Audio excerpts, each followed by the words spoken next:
in this case, looking at chapter 32, it ended up being their new figurehead. It ended up being their new leader, and that's what they put their faith in, was a literal idol and a statue. Now, if we reflect on our own personal lives, that's probably not going to be the case. I don't see most of us in our homes worshiping a literal statue, but it can take the form of so many different things. And so when you get into that identity crisis, which idolatry is a lot of times with hand in hand with identity, then that's going to cause so many other issues.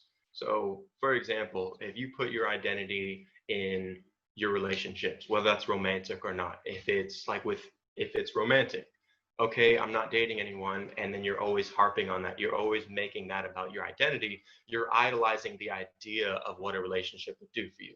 Or just look at friends. If your identity is in your friend group, what is that going to lead you to say, to do, or to even just think? Or is it about the constant clout? Is it about the constant popularity? Is it about all of that that's going to provide you that feeling of happiness and being something? And so that's just a couple examples of what that would look like if you let your identity get in the way of idolatry and forcing you into that. So one verse that I found that was really good in this specific section was Colossians 3, 1 through 3. That's really captivating on this. It says, "Since then you have been raised with Christ. Set your hearts on things above where Christ is, seated at the right hand of God.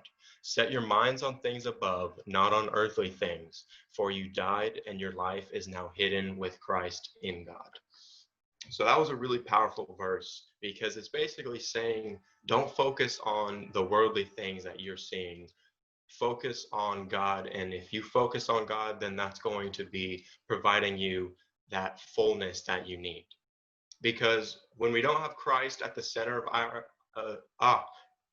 when we don't have Christ at the center of our identity, we try and substitute it with something that we're trying to fill that void, but it's never going to do the job. It might create a temporary satisfaction or happiness, but as we all know, it's just going to fade away and it's going to fall out. And all of a sudden, we're going to be deceiving ourselves.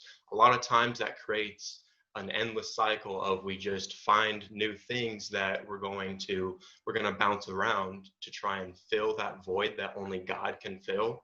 But we keep going at it anyways because we're like, well, it worked a little bit. So if we find something else that might be better, then that'll replace it and then that'll fill it.